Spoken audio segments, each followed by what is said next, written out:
Welcome, curious minds, to the deep dive. Today we're doing something a little different. We've got this stack of sources, but they're not about a single topic. They're from a show, one that reviews, the week's happenings. It's called Past Week, Next Week. That's right. And our mission today is really to, well, deep dive into the format and the content of this particular program. It describes itself as, I think the quote is, just goofiness, fellowship, and fun. And they specifically say nothing inspirational, deep, or motivating. But we're going to see if we can pull out some interesting nuggets anyway. Yeah, exactly. We're going to try and unpack how this show, even with that lighthearted mission, kind of gives this snapshot of current events, pop culture, personal stuff. And what does that tell us about how people engage with information and, maybe how goofiness can actually be a lens for understanding things. So, yeah, get ready for some surprising facts, maybe a bit of humor as we explore what they talked about in their past week and what's coming up.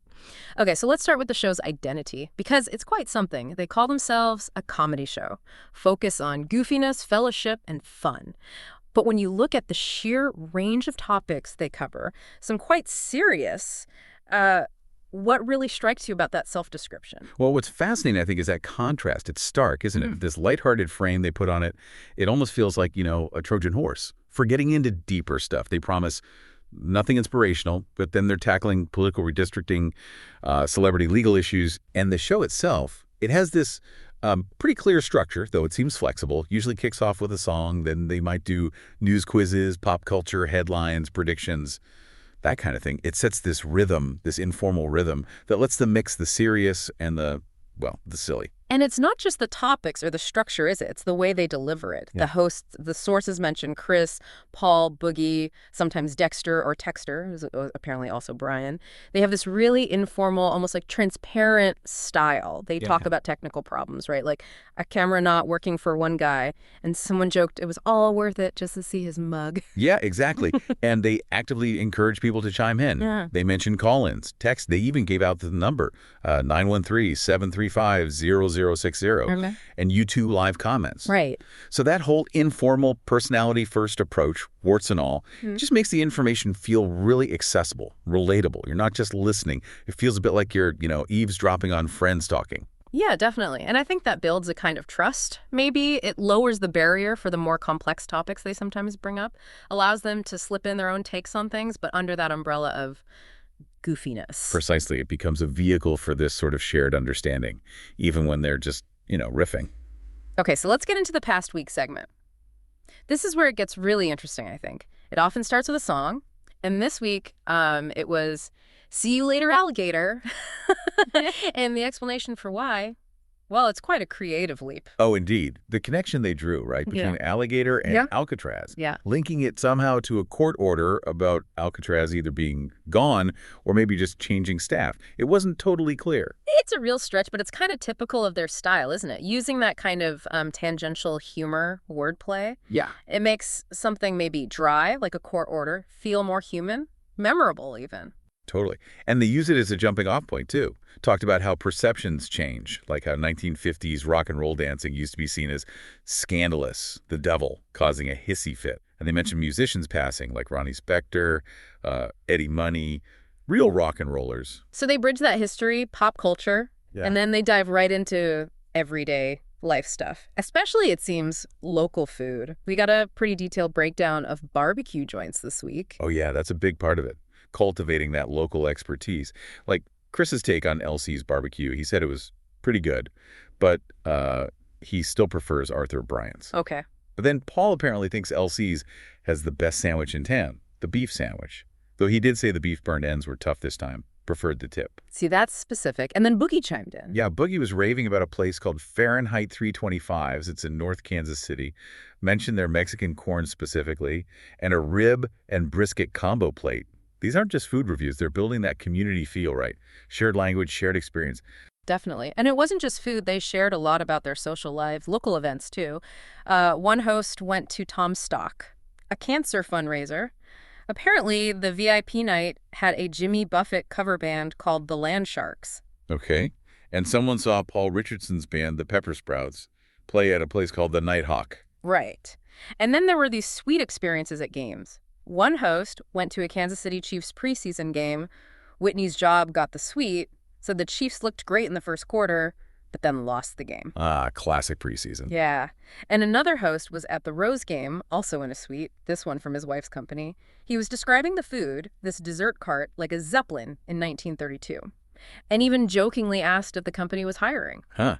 See, those little anecdotes, they seem trivial, but they paint this picture. Shows they're embedded in the community. They also touched on more civic stuff, like a Women's Council Realtors event. Right. Had mayors from several local towns, Techstone Prairie Village, Edwardsville, Riverside, Independence. Oh, interesting. What did they talk about? Just discussing their towns. But the hosts noted the Independence mayor isn't running again, which led them to joke about wanting more snarky politicians. Okay. And looking ahead, one host mentioned plans to go to a Monarchs baseball game. United Consumers Credit Union is hosting. That led to talk about the Monarchs playing at Legend Field near the Speedway, and how they've embraced the Negro League's history. Buck O'Neill, Satchel Paige. Plus that recent big news about MLB finally merging the Negro League's records. Wow. Okay, so it really is this weave, isn't it? Personal stories, local reviews, food, sports, history, even a bit of local politics, all bundled together in this very unique package. Exactly. It's a quirky snapshot, but it shows how everyday life bumps up against these bigger cultural and historical things. So moving on, the news quiz and showbiz news segments. This is where that goofiness as a Trojan horse idea really seems to play out. They take on some pretty heavy topics, politics, legal stuff, but always with that lighter touch. Absolutely. And this is where you really see popular media, even something aiming for laughs, acting as this filter for current events. Their discussions, especially when they touch on politics, they sort of implicitly comment on competence, hypocrisy, maybe the breakdown of norms, but all in their style. Can you give an example from the news quiz? Sure. They talked about Texas Representative Nicole Collier. She apparently slept in the State House to protest that redistricting bill, trying to avoid being arrested, right? Yeah. And the hosts didn't just report it. According to the sources, they mused about how good people in politics get pressured into doing things they wouldn't normally do. Yeah, and they drew parallels to the Missouri legislature, apparently framing it as this sort of pressure cooker situation. Okay. And what else came up in the quiz? Well, there was the Justice Department investigation into Houston police, allegations of falsifying data to make crime rates look lower. One host linked that to broader claims about data manipulation. Right. And didn't they mention Kristi Noem? Oh, yeah. The Homeland Security Secretary suggesting painting the border wall black to make it hotter, deter climbers. Which prompted the host to ask pretty pointedly, what about nighttime? Huh. Yeah, okay. It's definitely commentary mixed in with the news. For sure. They also covered the indictment of the New Orleans mayor, LaToya Kenrell. Allegedly hid a relationship with her bodyguard, paid him for non-work. The hosts quipped, it is the big easy. A bit cynical there. A bit. And on a much more serious note, they mentioned the tragic suicide of a young 30-year-old Estonian MP in the Parliament building. So you see the range. From that, they can pivot right into showbiz news. Yeah, it's quite the shift. So what was happening in showbiz, according to them? Let's see. Mariah Carey is getting the MTV VMA Video Vanguard Award, which they noted was a milestone because she'd been nominated 9 times but never actually won Moon Person, as they call it. She's going to perform a medley. Then, Blake Lively. She's starring in a rom-com called Survivalist. Yeah. But the discussion apparently also highlighted her ongoing legal fight and the sexual harassment allegations against director Justin Baldoni. Yeah. So mixing the fluff with the serious again. Right. And reality TV, always a staple. Oh, yeah. Survivor is back for season 49, 2-hour premiere, and they're making the 90-minute episodes permanent now. Good news for fans, I guess. What about streaming? They covered a few things. HBO Max has Peacemaker Season 2 coming. Oh. John Cena, DC Universe stuff. They mentioned a Hot Girl and Green Lantern being kind of shoehorned in during a flashback. Okay. Netflix has that Justin Smollett documentary. The host sounded nervous about Smollett's involvement, maybe affecting the objectivity. Also something called Long Story Short on Netflix. And Hulu. Hulu had Ian Meany and this other show, Are You My First? Described as like Bachelor in Paradise, but all the contestants are virgins. Oh, wow. That's a concept. Yeah. They specifically mentioned a 34-year-old guy being on it and a 24-year-old guy being upset about his presence. Sparked some chat, apparently. And they also just finished watching a Biggest Loser documentary. Okay, so yeah, news, politics, celebrity drama, reality TV. It's all filtered through their commentary. It does make you think about, objectivity in documentaries or the weirdness of some reality TV trends. Exactly. You get their unvarnished take, which kind of prompts you, the listener, to think about how you consume that stuff too. Now, things seem to really heat up when they got deeper into the political landscape, redistricting especially. But then, in classic fashion, they can swing right back to something totally different, like breakfast burritos. It's that constant juxtaposition, isn't it? It really makes you wonder, how do people balance the big, heavy political stuff with just everyday life? The joys, the frustrations. This show models that constantly. So what was the political firestorm about? Redistricting again. Yeah, California this time. Governor Gavin Newsom's text came up about a proposed state law called the Election Rigging Response Act. Apparently, it's a reaction to those Texas congressional maps that might cost Democrats 5 seats. Wow. Okay. Directly calling it election rigging. And interestingly, Arnold Schwarzenegger, who's generally been anti-Trump, apparently came out against his California Act. Huh.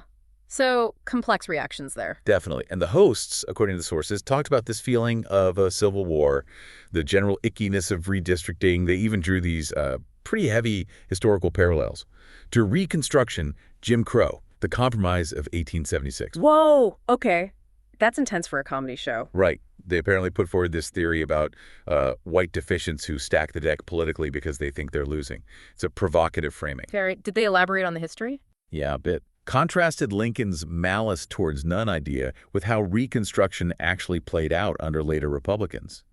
Mentioned Grant's perceived incompetence, the failure to really address the roots of racism. Even compared how the U.S. rebuilt Japan after World War II to what might have been possible in the South after the Civil War, but wasn't done. That's some deep historical analysis mixed in there. It really is. They also touched on Donald Trump and Vladimir Putin. Trump's alleged pursuit of a Nobel Peace Prize, a meeting in Alaska. Discussions about a ceasefire that Trump apparently walked away from after consulting Putin. The hosts highlighted that photo of Trump and Putin, calling it a fanboy picture, and expressed their view of Trump's incompetence in those talks. Okay, so they're not holding back their opinions there based on the source material. No, it seems pretty clear. They also discussed Trump's reported plans for expanding law enforcement crackdowns beyond just D.C., pointing out data showing retail traffic is actually down in D.C., despite claims of it being safe. No. And mentioning the clearing of homeless encampments without clear relocation plans. And wasn't there something about an LGBTQ plus hotline? Yes. They noted the Trump administration had closed a specialty suicide hotline service for LGBTQ plus individuals, and then highlighted how several states, California, Colorado, Nevada, Illinois, North Carolina, stepped in to try and fill that gap. Okay, so really heavy political topics, and then burritos. And then burritos, with like zero transition sometimes. One host was raving about his wife Jane's amazing homemade breakfast burritos, but he'd already eaten 2 McDonald's McMuffins that morning. Oh, no. Right? He described it as a Sophie's choice, being pissed off at Jane because now he felt forced to eat this burrito. Mentioned a spicy raspberry sauce that came with it. Spicy raspberry. Yeah.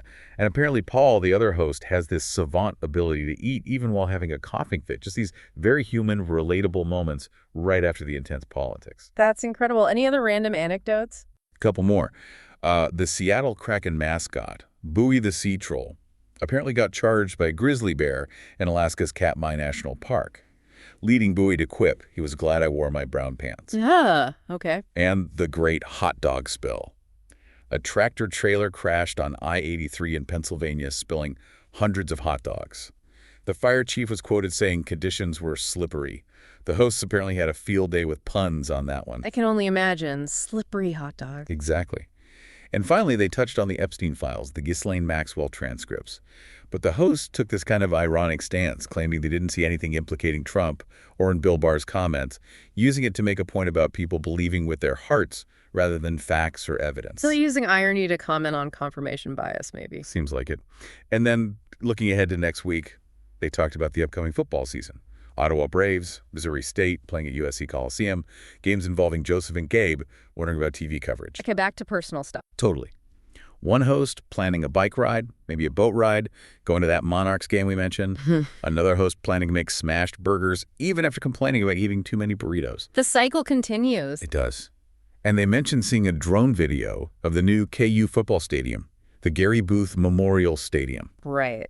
So this whole section, it really drives home how personal stories, funny moments, serious political discussion, it all exists side by side. Yeah. And how media, even text messages from politicians, are all competing for our attention in this weird mix. Exactly. It reflects that messy, multifaceted reality we all navigate. So when we wrap this all up, our deep dive into past week next week, it really shows, doesn't it? Even a show that says it's just about goofiness and fun can actually give us this incredibly rich picture. Current events, cultural shifts, just the human experience of trying to figure things out. And if you zoom out, you see how those personal stories, the local stuff, barbecue, mascot encounters, it's all connected somehow to the bigger national and global picture.